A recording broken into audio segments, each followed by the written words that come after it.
superstar. Yes, that's right. Ghetto superstar, because that's who we are. At least that's who I am. And you know what? This is about claiming that narrative. Because when I ran for office, right, in 2018, 2019, I was told, don't tell anybody that you're a single mom. Don't say that you're an immigrant. Don't say that you grew up poor. Don't say that you were on welfare because they will judge you. Don't say you're an Afro-Latina because they don't know what that is. I said, you know who we are? We're here to live our full lives. We're here to show up and let people know that we belong in all spaces and places. So that's right. I claim that narrative, and I'm reclaiming my story. So ghetto superstar, that's who I am, y'all. Oh, that's right. All right. That's right. Boston is in the house. All right. Let me not forget why y'all invited me here. Let me take it down a notch. But before I was any of those things, I was 9 years old at the welfare office, translating for my mom who did not speak a lick of English. And I remember the case manager being really mean. You know how you could tell somebody's being nasty? Somebody's being mean to you. But this woman stood between me being able to eat that night. And I remember, and every time I tell this story, it brings me back to a place that I never want to be. But I remember how I felt. And when I was translating for my mom, I said to the case manager, you know, my mom said that just because we're poor, you don't have to treat us that way. My mom did not say that. I did. And so the reason why I say this to you, oh my God, I only got 2 more minutes left? What the heck? Nah. The reason why I say that is because at that age, I knew what these systems were all about, is to keep us in that poverty trap. And so I grew up in a life of poverty, and I grew up in welfare, and I overcame that. I overcame that, y'all. See, I overcame, but then I found myself back where I started. Back on welfare. I had a daughter, and I ended up going back to the system that humiliated me, but I ended up going back as a business owner because I did everything right. All I did was found myself in a cliff effect. You know, when they take a little bit just because you make a little bit more, they want it all. So there I was in my cliff effect. And I remember walking in and feeling a whole different type of way because I am not what I go through, I am what I grow through. And so I came across FII, which is now UpTogether. UpTogether. And that's where I restored my dignity.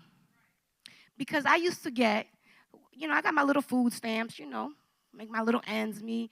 But UpTogether saw who I was and what I was able to do. So I had my guaranteed income, $500, $600, and I was able to not only just sustain, but I started my own nonprofit organization, okay? I started organizing because democracy, when you have space and time to be able to fight because you have other things to worry about and it's not your cash flow, then you can stand in your power. And that's what I did. And then I became your Boston City Councilor At-Large.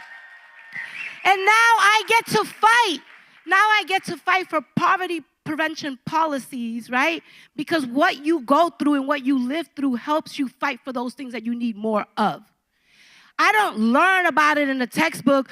I wrote the damn book. And that's what these moments are calling for, is for policymakers to understand what this means. This is public dollars for public good. It is a no-brainer. You're not doing me any favors, right? I paid into this system. And whether I paid into it or not, it's these billionaires that are the ones that are getting that welfare check because we're allowing them to. And so if we're serious about this conversation, we have to, ooh, I'm done. I cannot believe y'all invited me for 5 minutes. And That's all right. Y'all having fun though, right? Oh my God, they're gonna take me off the stage in a minute. Let me shut up. But now, for real, listen, right?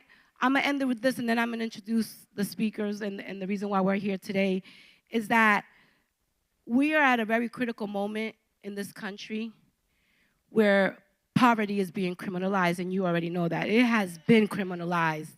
And the thing is that the geniuses of who we are, right? People are spending millions of dollars and hundreds of thousands of dollars paying consultants, while the people who are living the realities are showing up as volunteers, right? These are the sort of things that we need to really start examining. And so when we think about transitions and we think about the future, I went from being 9 years old to the welfare office to going back as an adult, and now I'm changing the way we do business inside city government. That is what this conversation is all about. So I'm really excited. You have heard what the power of cash can do for me and all of us. And as someone who's transitioned from struggling to make ends meet to now advocating for my constituents facing the same issues. And what's so amazing about cash is that the transition power isn't just personal or even communal. It can shape the very foundation of our democracy and economy.